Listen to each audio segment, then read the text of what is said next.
tentang kitab Al-Umur Al-Manhi Anha. Bicara tentang larangan-larangan, ensiklopedia larangan. Perkara-perkara yang dilarang di dalam syariat Islam. Dari sudut pandang Imam An-Nawawi rahimahullah dalam Riyadhus Shalihin, yaitu perkara-perkara yang berkaitan dengan akhlak, tapi dari sisi akhlak yang tercela. Yaitu dimulai dari bahasan yang terakhir itu, Kitabul Manhiyat, ini kitab larangan itu bagian yang terakhir ya. Dari kitab Riyadhus Shalihin, dimulai dari bab yang pertama tentang tahrimul ghibah, larangan ghibah. Ini menarik ini bahasan ini. Kenapa? Karena berapa banyak lisan kita ini setiap hari sepertinya susah untuk terlepas dari yang namanya ghibah. Ya, padahal para ikhwah sekalian dan akhwat yang dimuliakan oleh Allah Subhanahu wa taala, ini bukan perkara yang sepele ya. Ini bukan dosa kecil, tapi ghibah ini adalah dosa besar. Ya, ghibah dosa besar. Kita mempelajari perkara-perkara yang dilarang ini untuk apa? Kalau boleh kita menukil dari ungkapan Hudzaifah ibnul Yaman radhiyallahu taala anhu, beliau pernah mengatakan, kana nasu yas'aluna Rasulullah SAW 'anil khair. Dahulu mereka banyak orang bertanya kepada Rasulullah sallallahu alaihi wasallam tentang kebaikan. Adapun aku fakuntu as'aluhu 'anis syarr. Adapun aku lebih banyak bertanya kepada Rasulullah SAW tentang keburukan. Kenapa? Makhafata an yuqi'ani fi. Takut jangan-jangan diri saya terjebak dalam keburukan itu. Shadaqa radhiyallahu ta'ala an. Benar apa yang beliau katakan. Berapa banyak di antara kita ini mengetahui kebaikan. Tahu kita kebaikan. Tapi untuk hal keburukan kita tak faham. Sehingga kita melakukan kebaikan, tapi dalam satu sisi, di waktu yang sama, kita melakukan keburukan pula. Tapi apa yang diungkapkan oleh Hudzaifah ibnul Yaman sungguh sangat tepat. Seseorang yang mempelajari keburukan, tentu dia di waktu yang sama akan memahami kebaikannya juga. Sekali mendayung, 2-3 pulau terlampaui. Ini yang perlu untuk kita fahami. Kita belajar tauhid, kita pun kesempurnaan tauhid kita seperti dikatakan para ulama akan menjadi sempurna tauhid kita kalau kita mempelajari syirik dengan berbagai macam bentuknya. Ketaatan kita akan sempurna kalau kita mempelajari kemaksiatan, perkara-perkara yang dilarang, dosa-dosa besar yang haram kita ketahui, akhirnya ketaatan pun akan menjadi sempurna. Hingga pun Umar ibnul Khattab radhiyallahu ta'ala anhu mengatakan, tidak boleh masuk ke pasar orang yang tak tahu masalah riba, orang yang tak tahu masalah halal dan haram. Apakah kalian mau, dalam sebuah ungkapan beliau, apakah kalian mau dalam jual beli kalian ini masuk di dalamnya perkara-perkara riba yang diharamkan oleh Allah? Lihatlah, para pedagang dituntut untuk mengetahui mana yang haram, yang dilarang oleh Allah dan Rasulnya untuk mendapatkan kesempurnaan dan keberkahan dalam jual belinya. Saya belajar keburukan agar saya tahu mana yang dilarang dan saya bisa menjaga sikap dan perbuatan kita dan agar saya tidak terjebak dalam perbuatan yang dilarang itu. Kalau saya tidak salah ingat, Abu Hurairah radhiyallahu taala anhu itu pernah ditanya jamaah tentang takwa. Apa itu takwa? Beliau menjawab, bagaimana jika kalian itu ketika melewati jalanan, kemudian di situ ada lubang. Ya, di situ ada lubang. Apa yang harus kalian lakukan? Lalu si penanya menjawab, saya akan menghindar dari lubang itu. Lalu Abu Hurairah menjawab, itulah namanya ketakwaan. Makanya sebagian para ulama memaknai ketakwaan itu dengan apa? Dari sisi keburukan, takwa, yaitu wiqaya, menjauhkan diri dia dari apa yang dilarang. Mohon maaf, menjauhkan diri dia dari apa yang dilarang oleh Allah Subhanahu wa taala, sehingga dia memiliki wiqaya, benteng yang bisa mencegah antara dia dengan azab Allah Subhanahu wa taala. Jadi inilah pentingnya kita mempelajari sisi-sisi larangan-larangan itu, dalam waktu yang sama kita akan mengetahui lawannya, yaitu sebuah kebaikan. Nah, di bab yang pertama ini, di bagian pertama dari perkara-perkara yang dilarang dalam syariat Islam, apa itu? Kita akan belajar yang namanya ghibah. Ya, ghibah. Apa itu ghibah, jamaah? Ya, apa itu ghibah? Imam Nawawi menyebutkan beberapa ayat di sini. Ya, pertama ada satu, kemudian 2, 3,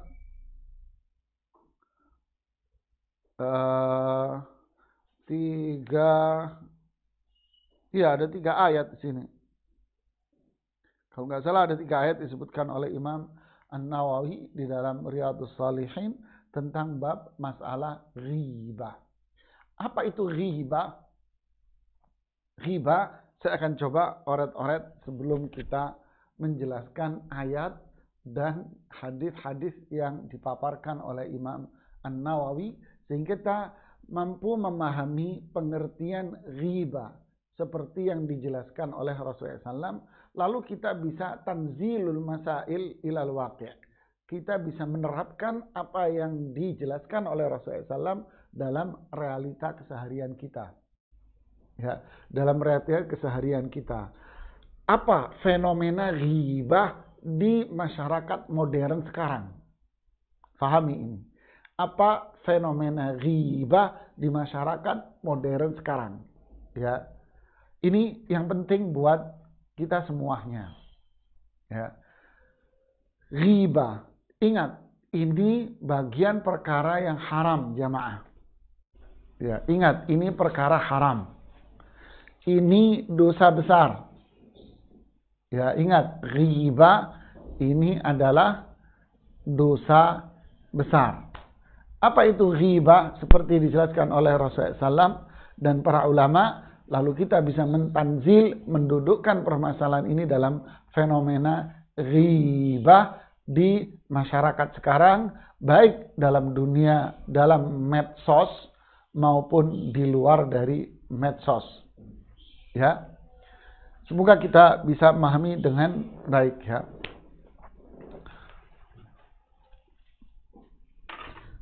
al-ghibah.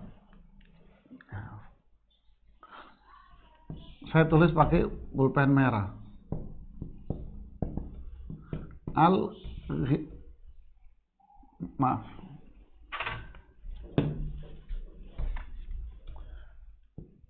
Al-ghibatu.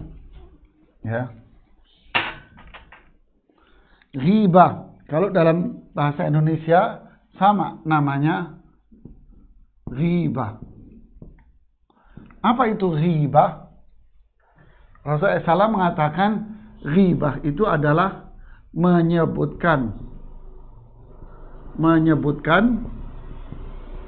keburukan seseorang. Menyebutkan keburukan seseorang. Kapan? Di saat dia tidak ada. Di saat dia tidak ada. Ini ghibah namanya. Ingat, berarti ghibah itu apa? Menyebutkan keburukan seseorang. Ya, menyebutkan keburukan seseorang di saat dia tidak ada. Di saat dia tidak ada. Nah, ini pengertian ghibah. Ya, ini pengertian ghibah. Kita tulis di sini tadi apa? Ghibah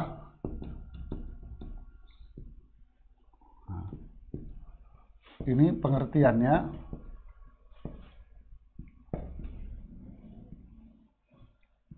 Pengertian ghibah. Lalu ghibah itu dibagi 3 macamnya. Macam-macamnya. Ya. Imam Hasan Al-Basri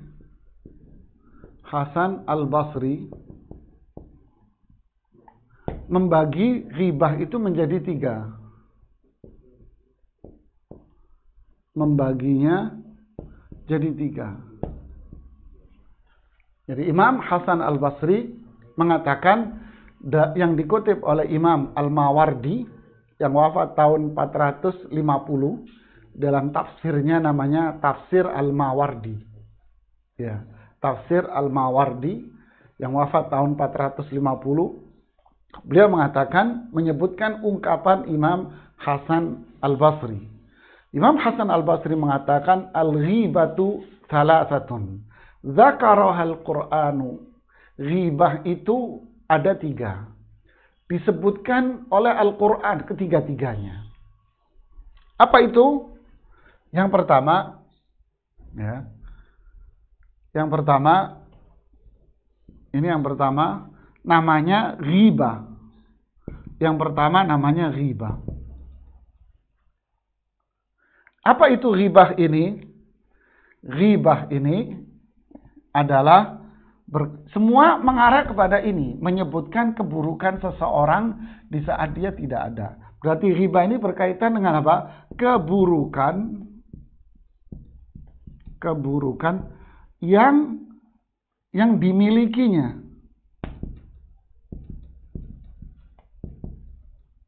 Keburukan yang dimilikinya. Maksudnya gini. Si fulan ini memang orangnya nggak sholat, dia tidak sholat, jarang sholat, umpamanya. Lalu kita bicarakan, kamu tahu nggak, si fulan ini orangnya jarang sholat loh. Kamu tahu nggak, si fulan ini orangnya kalau ngomong nggak bisa dipercaya, pembohong, orangnya begini. Memang dia nggak sholat, memang dia suka bohong, tapi ketika keberadaan dia itu diceritakan kepada khalayak ramai tanpa ada sebab-sebab yang dibolehkan, karena memang nanti ada sebab-sebab yang dibolehkan oleh para ulama.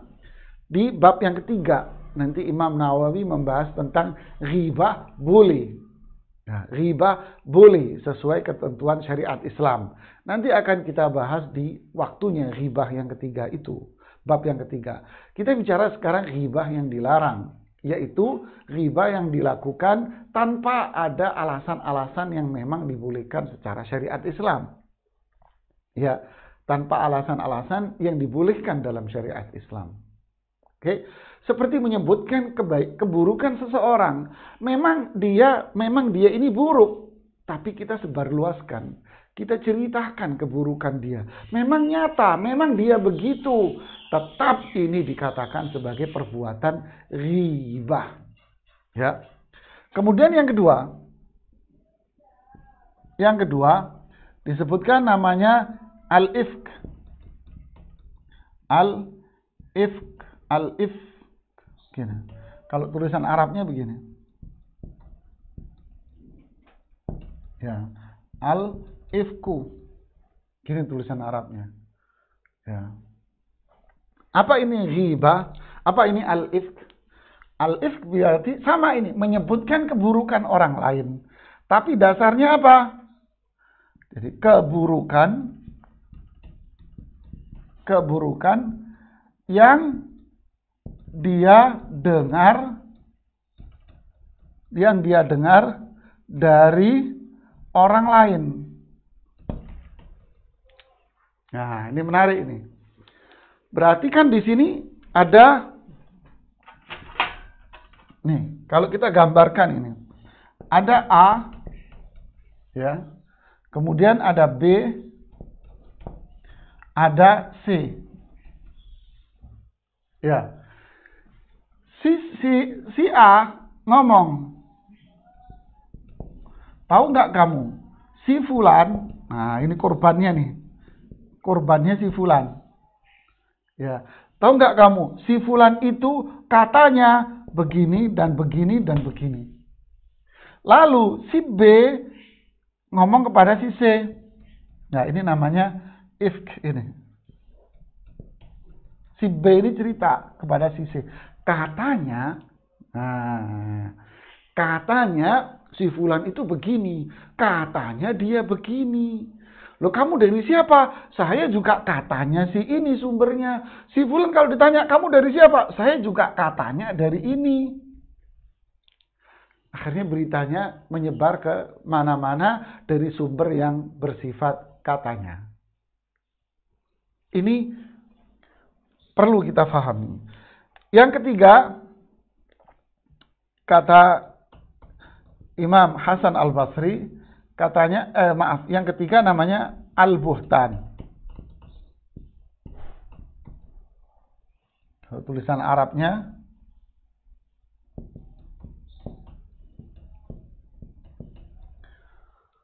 apa itu al-buhtan? Al-buhtan itu keburukan, kalau ini keburukan yang dimiliki. Kalau ini apa? Kebohongan. Berarti apa? Menyebarkan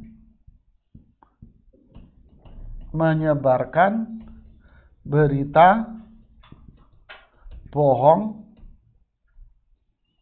tentang seseorang.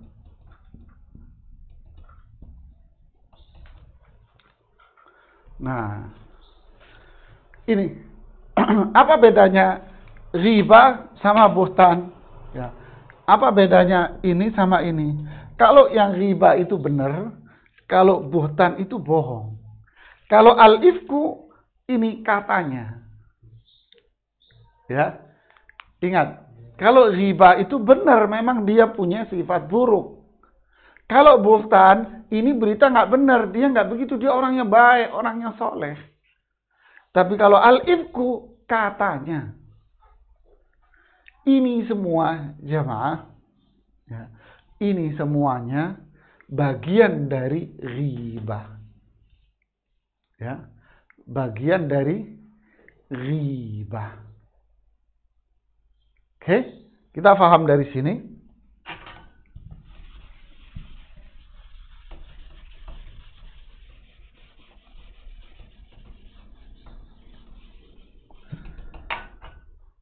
Jika kita paham ini, sekarang kita pengen tahu. Ini, kalau kita fenomena ini, sekarang bagaimana fenomena kita sekarang? Ini banyak terjadi di mana? Satu, dalam individu. Ini banyak terjadi individu. Kemudian yang kedua, banyak terjadi di medsos. Banyak terjadi di medsos, jemaah. Ini berita hoax. Ini juga berita hoax. Ya. Kita ikut menyebarkannya. Sifatnya dua-duanya ini apa? Sifatnya dua-duanya ini dia yang menyebarkan, dia yang buat, atau dia ikut share berita-berita ini. Siapa yang jadi korban? Siapa korbannya? Macam-macam individu.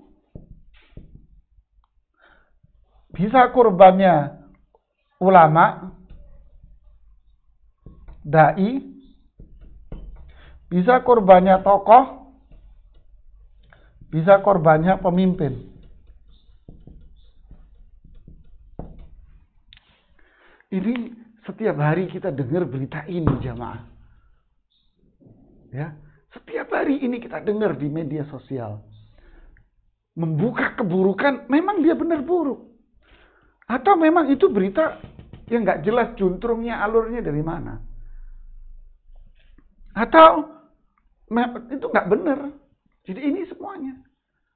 Ada lagi sampai menjadi sebuah acara televisi.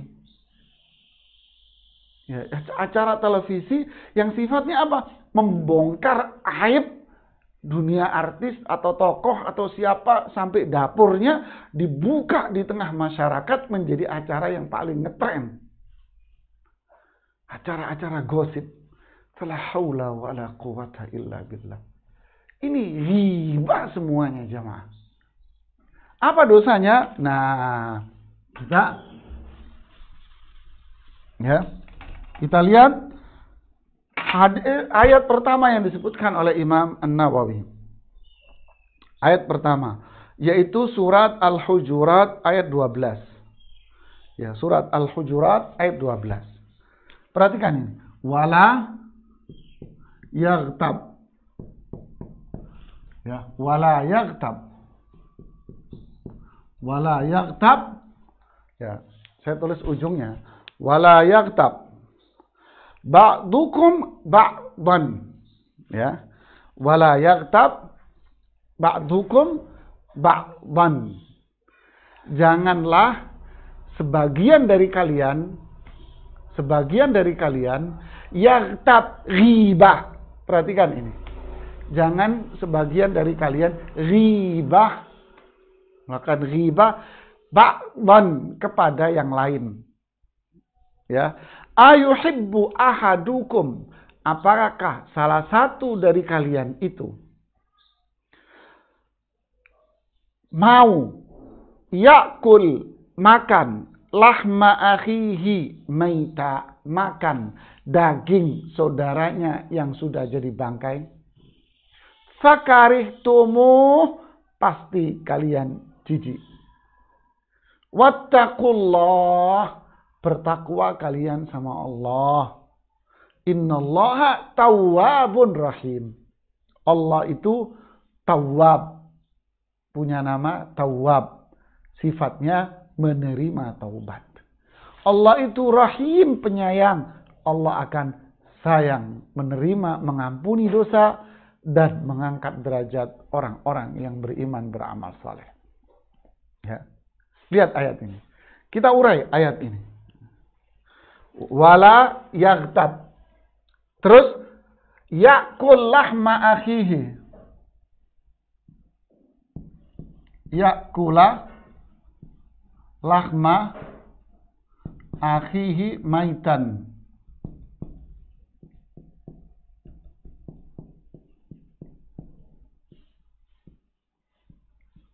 Lihat, jangan berbuat ghibah. Kemudian Allah mengatakan seperti orang yang makan daging saudaranya. Ya. Makan apa ini? Bangkai. Di sini ghibah. Berarti orang ghibah itu seperti orang makan bangkai. Hasilnya apa? Hasilnya fakarihtumuhu.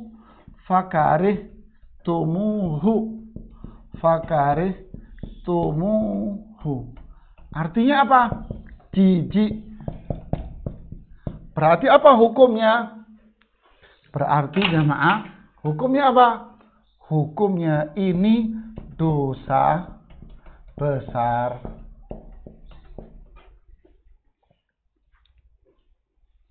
Solusinya apa? Kelanjutan ayatnya apa? Fattakullah. Ya. Fattakullaha, bertakwa. Artinya apa? Hindari. Hindari itu semua. Pasti Allah itu Maha penerima taubat, tawwab. Nah, di sini at-tawwab, diampuni nanti dosanya. Jadi berarti ghibah itu seperti makan bangkai. Ada yang mau makan bangkai? Enggak ada yang mau, jamaah. Ghibah makan bangkai. Berarti ini menyebarkan berita tentang keburukan orang individu di media sosial. Ya, dia yang buat, Dia yang bikin berita. Atau dia ikut-ikutan nge-share. Siapa yang jadi korbannya? Bisa individu seseorang, bisa ulama, bisa da'i, bisa tokoh masyarakat, bisa pemimpin, bisa artis, bisa siapa saja. Keburukan dia diungkap sama dia. Di media sosial, di televisi, media cetak. Ya kan? Ini macam-macam ini. Bukan ini aja. Di medsos, di media cetak, di media elektronik, ya televisi, cetak, elektronik sama ya. Di mana? Di televisi. Ya. Diungkap semuanya ini keburukan-keburukan. Hadza laisa minal Islam ya ikhwan. Ini bukan bagian dari Islam. Ini dosa besar. Ini dosa besar. Makanya Imam Nawawi, sebelum saya tutup ya, Imam Nawawi bikin ayat yang kedua. Apa ayat keduanya? Surat Al-Isra ayat 36. Ya. Surat Al-Isra ayat 36. Wala taqfu ma laysa laka bihi ilmun. Jangan komentar atas sesuatu yang kamu nggak tahu. Inna sam'a, sesungguhnya pendengaran kita. Wal basar, mata kita. Wal fuad, ini hati kita. Kullu ulaika kana anhu mas'ula. Semua akan ditanya oleh Allah. Kata sahabat Abdullah bin Abbas, yaqulu la taqul, ketika dia hendak berbicara untuk mengungkap keburukan seseorang. Baik itu memang ada nyata atau bohong atau bentuknya berita hoax, la taqul, tutup mulutmu, jangan komen kamu. Ya, beliau juga Imam Qatadah Ibnu Da'amah Sadusi mengatakan apa? La taqul ra'aitu wa lam tara. Jangan mengatakan saya melihat padahal Anda tak melihat. Saya mendengar padahal Anda tak mendengar. Saya mengetahui bahwa Anda padahal Anda tak tahu. Jangan komentar atas sesuatu yang tidak Anda ketahui. Khususnya yang mana? Yang al-ifk. Ya, yang al-ifk tadi itu.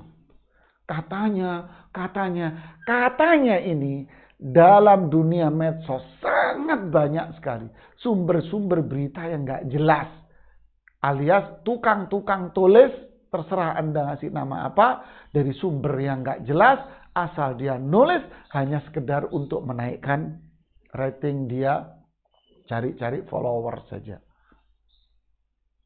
Terus kita ikut-ikutan, dari segala sisi ikut-ikutan menyebarkan berita-berita tentang menjelek-jelekkan si fulan, si A dan si B. Semua ini dosa. Mau membuka kejelekan orang yang paling rendah di tingkat sosial masyarakat atau pemimpin sampai presiden pun dijelek-jelekin, di tengah masyarakat pun tidak boleh. Karena ini bukan dari akhlak orang Islam. Makanya ayat yang ketiga disebutkan oleh Imam Nawawi surat Qaf ayat 18. Apa itu? Ma yalfidhu min qaulin illa ladaihi raqibun atid. Tidaklah seseorang itu mengucapkan satu kata melainkan ada malaikat yang mencatat baik atau buruknya. Nah lo. Kalau yang Al-Isra 36 tadi bicara tentang al-ifk, bicara tentang buhtan. Kalau ini, ma yalfidhu min qaulin illa ladaihi raqibun atid, semuanya. Kita ngomongin orang, walaupun itu benar, tapi selama itu keburukan dia, terus kita buka, ini dicatat buruk oleh malaikat. Ya. Yaktub kullama yatakallam bihi min khairin aw syarr, hatta innahu la yuktab qauluhu akaltu wa syaribtu, zahabtu, ji'tu, ra'aitu.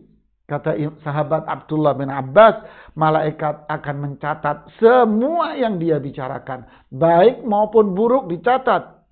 Sampai pun malaikat itu akan mencatat ucapan seseorang, saya makan, saya minum, saya pergi dan saya datang, saya melihat. Semua itu dicatat oleh malaikat itu. Hatta idza kana yaumul khamis urida qauluhu wa amaluh. Ketika hari Kamis, maka ucapan dan perbuatan itu dilaporkan kepada Allah Subhanahu wa ta'ala. Yang baik diakui dan dikasih pahala, dan yang buruk artinya dikasih dosa dan bencana buat dia. Wal'iyadhu billah. Ya, wal'iyadhu billah. Kesimpulan jamaah, min husni islamil mar'i tarkuhu ma la ya'ni. Sebaik-baik keislaman seseorang meninggalkan perkara yang enggak penting buat kita, ya, meninggalkan perkara yang tidak penting buat dia. Ini enggak manfaat, ini jelek-jelekin orang, manfaatnya apa? Membuka aib toko, membuka aib ini, dai, ustadz, manfaatnya apa? Mending media sosial, internet kita pakai untuk menambah keimanan dan ilmu kita, bukan nambahin dosa. Ingat jamaah sebagai penutupnya, ghibah ini dosa besar. Berarti kata para ulama fikih, tidak akan hapus dengan apa? Dengan banyaknya kita sholat dan ibadah. Tapi butuh apa? Taubat. Karena dosa besar itu akan hapus dengan taubat. Satu. Akan hilang dengan apa? Taubat.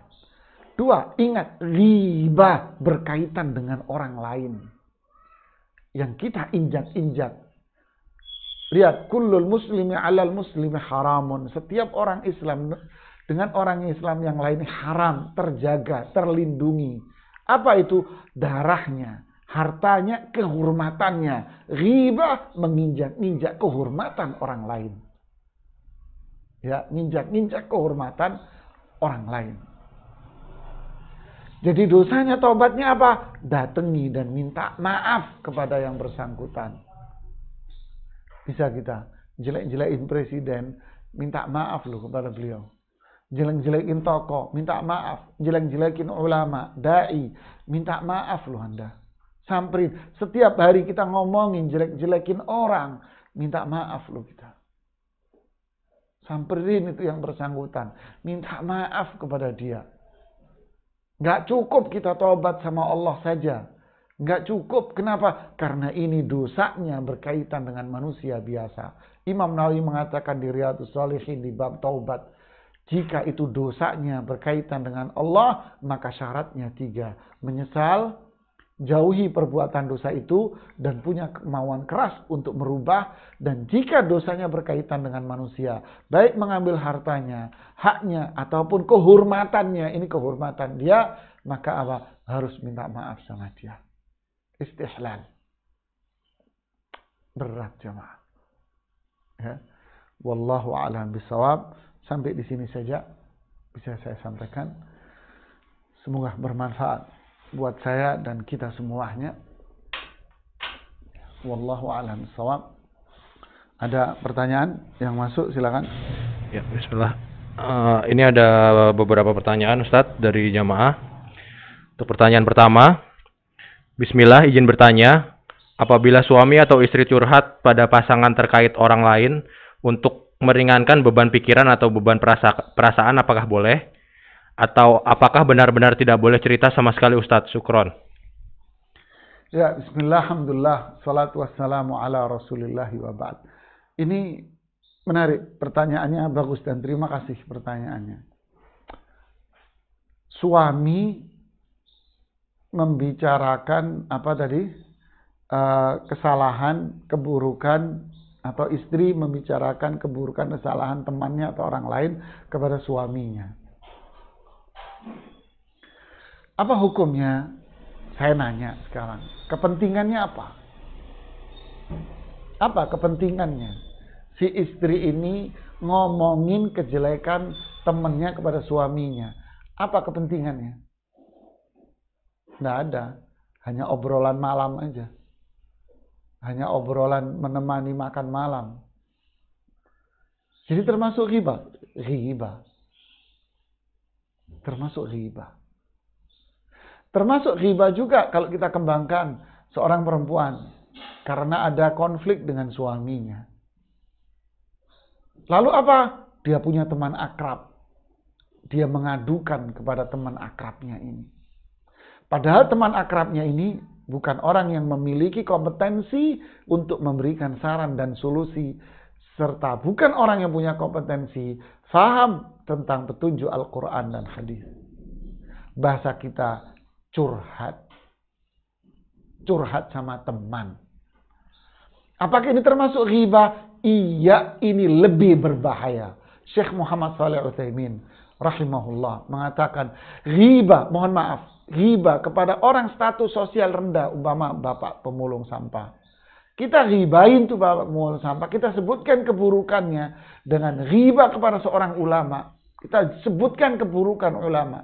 Kita sebutkan keburukan seorang pemimpin negara. Dosanya lebih besar mana? Dua-duanya melakukan perbuatan ghibah, dosa besar, tapi dosa besar membuka ghibah kepada pemimpin jauh lebih besar dosanya. Ghibah kepada ulama lebih besar dosanya dibanding ghibah kepada tukang sampah. Ghibah kepada orang lain, dosa besar ghibah, tapi yang Anda ghibahi istri Anda, suami Anda, ghibahnya jauh lebih besar dosanya. Faqad hataka sitrallah, dia telah membuka sitra Allah, penutup Allah. Dilaknat oleh Allah perempuan yang membuka aib suaminya. Suami yang membuka aib istrinya dengan dalih curhat. Bertakwalah kita kepada Allah. Ya. Tapi solusinya, boleh Anda datang menemui seorang ustadz. Ustadz, saya ada masalah ustadz. Suami saya begini. Boleh? Boleh. Apakah ini ghibah? Bukan. Nanti dalam bahasan bab yang ketiga, ghibah yang boleh. Atau kalau si fulan datang, Ustadz, saya punya teman. Katanya dia punya masalah dengan suaminya. Ini kepo namanya. Nggak boleh. Kalau ada teman, gue mau curhat nih, masalah suami barangkali lo mau bantuin gue dong. Anda harus langsung cut. Jangan ngomongin tentang keburukan suami lo sama gue. Kenapa? Saya nggak paham.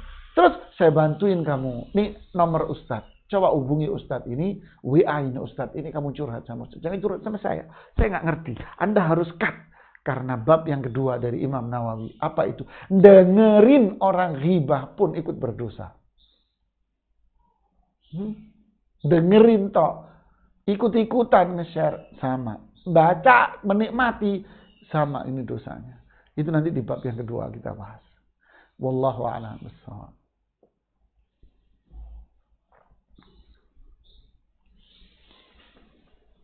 Ya, baik Ustadz. Untuk pertanyaan kedua.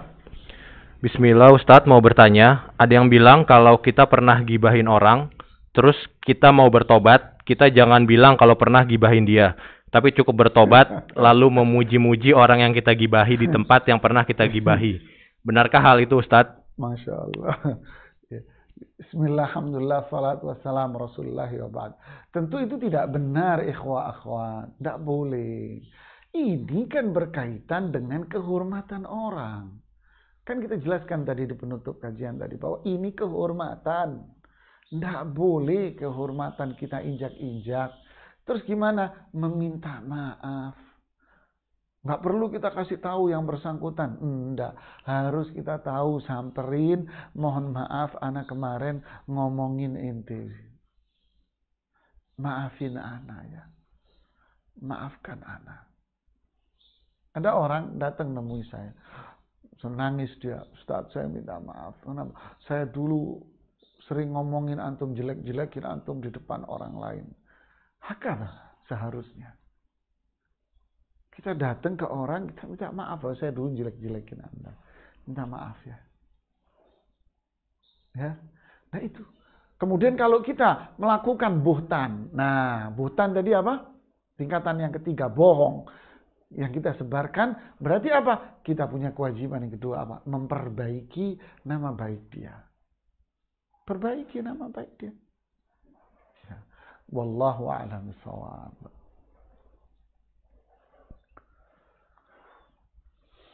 Ya, untuk pertanyaan selanjutnya Ustaz, bismillah. Ustadz, apakah termasuk gibah bila saya menceritakan kekurangan dari kinerja rekan saya pada pimpinan perusahaan? Ya. Bismillah, alhamdulillah, salatu wassalamu ala rasulullah wa ba'd.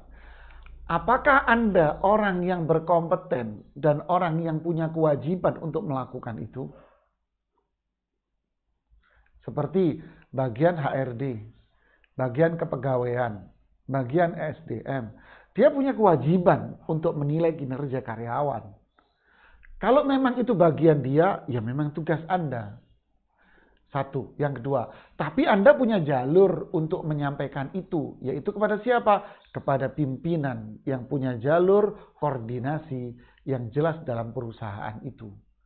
Bukan Anda punya kewenangan HRD atau bagian SDM yang punya kewenangan penilaian kinerja karyawan, lalu Anda ceritakan kepada karyawan yang nggak ada kepentingan. Tahu nggak si Fulan?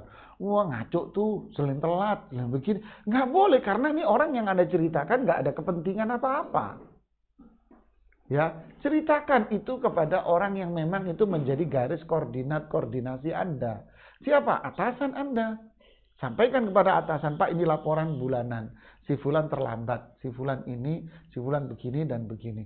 Karena tanggung jawab Anda. Karena perusahaan punya kewajiban untuk menilai dan memperbaiki serta menaikkan kinerja dan profesionalisme mereka. Tapi kalau yang kemungkinan yang kedua, ini orang nggak ada kompeten, nggak ada tugas untuk menilai kinerja karyawan. Dia bagian produksi atau bagian apa, tiba-tiba dia datang bukan bagian dia. Anda nggak boleh menceritakan sono sini, tidak. Ada orang yang sudah bertugas di perusahaan itu yang memang tugasnya adalah melototi orang-orang, melototi kinerja mereka. Sudah ada tugasnya. Anda jangan menyibukkan diri Anda dengan sesuatu yang bukan pekerjaan kita. Makanya hadisnya apa? Min husnil islamil mar'i tarkuhu ma la ya'ni. Sebaik-baik keislaman seseorang meninggalkan hal yang bukan kepentingan saya. Ini bukan kepentingan saya. Akhirnya dampaknya apa? Kita sibuk dengan sesuatu yang bukan kepentingan saya. Akhirnya kita melalaikan yang menjadi tanggung jawab kita. Itu yang terjadi pada akhirnya. Na'udzubillah. Ya, wallahu a'lam.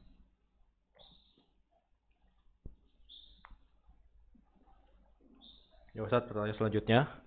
Bismillah, apakah boleh membicarakan keburukan orang tua yang dilakukan kepada diri kita kepada saudara-saudara Ustadz terkait perilaku buruk orang tua kepada diri kita sendiri? Karena saya pernah mendengar ada hadis atau perkataan ulama, lebih baik kita memberikan pahala kita kepada orang tua daripada kepada orang lain. Jazakallah khair. Ya, bismillah, alhamdulillah, salatu wassalamu ala rasulullah wa ba'd. Kembali kepada kepentingan. Untuk apa Anda menceritakan keburukan orang tua Anda kepada saudara kandung Anda? Kalau kepentingannya adalah, ayah, ibu ini kalau sama saya kurang dengerin. Tapi kalau sama kakak yang tertua, dia dengerin. Umpamanya. Maka Anda sampaikan itu kepada kakak tertua. Dengan tujuan apa? Agar kakak ini tahu dan menasehati ayah. Ini boleh nggak apa-apa. Oh, ini saya menyampaikan kepada adik saya yang ini. Dengan tujuan apa? Dengan tujuan, nih adik kalau ngomong didengar sama ayah. Silahkan. Tapi kalau 0 ditambah 0, ya 0 jemaah. Sehingga yang terjadi hanya membuka aib orang. Ya, jangan. Ya, tidak boleh. Ini satu. Yang kedua, kewajiban kita kepada orang tua kita terus ingatkan. Terus ingatin, terus jangan bosan. Nggak usah nggak diterima omongan, tidak apa-apa. Rasulullah SAW dulu juga dengan masyarakat Makkah pertama-tama juga ditolak kok. Ya, terus aja nasihati dengan cara yang baik, yang santun, yang bijak. Yang ketiga, doain kepada Allah. Doakan, semoga Allah membukakan pintu hidayahnya buat kedua orang tua kita. Ya. Oke, pertanyaan berikutnya. Ya Ustaz, mungkin ini hampir berkaitan dengan pertanyaan yang di atas. Bagaimana tips untuk menghindari kebiasaan gibah yang sudah sering dilakukan, Ustaz? Bismillah, alhamdulillah, salatu wassalam rasulullah wa ba'd. Cakep ini. Bagaimana tipsnya? Ya belajar jamaah. Sadari, ini loh dampak ghibah yang kita berilmu. Ya ilmu. Yang kedua, kenali bahwasannya Allah itu punya nama-nama dan sifat-sifat yang maha sempurna dalam kebaikannya. Kita ngomong baik, ada pahalanya. Itulah kasih sayang Allah. Kita ngomong buruk, ada dosanya. Itulah keadilan Allah subhanahu wa ta'ala. Yang ketiga, sadari sekecil apapun keburukan, pasti ada dosanya, jemaah. Pasti. Sekecil apapun perbuatan buruk, ada dosanya. Ada pertanggungjawabannya di akhirat nanti. Pikirin itu. Kalau kita faham ini, kenal Allah dengan nama-nama sifat-sifatnya. Ini haram. Sadar akan kebaikan dan keburukan, pahala dan dosa itu ada. Maka kita tidak akan menjadi manusia-manusia yang cuek. Ditambah yang keempat, Allah itu punya nama At-Tawwab. Sifatnya menerima taubat. Allah itu punya nama Ghaffar. Al-Ghafur berarti sifatnya Allah menghapus semua dosa-dosa hambanya. Ayo kita kembali kepada Allah, bertobat. Makanya ujung ayat tadi apa? Fattaqullah. Bertakwalah kalian kepada Allah. Kita minta maaf kepada orang-orang yang sudah kita ghibai. Kalau nggak tahu, kita nggak kenal, ya sudah kita taubat sama Allah. Tapi kalau kita tahu, ini fulan ini yang saya ghibai, samperin. Semoga Allah menjaga lisan kita dari perbuatan yang diharamkan. Wallahu alam. Ini akhir dari pertanyaan, dan terima kasih kepada semua teman-teman yang di sini yang membantu menyiapkan, capek semua. Semoga ini menjadi lahan pahala buat kita, dan terima kasih kepada semua ikhwah yang menyampaikan pertanyaannya. Semoga bermanfaat buat saya dan kita semuanya. Subhanakallahumma bihamdik, asyhadu an la ilaha illa anta, astaghfiruka wa atubu ilaik. Assalamualaikum warahmatullahi wabarakatuh.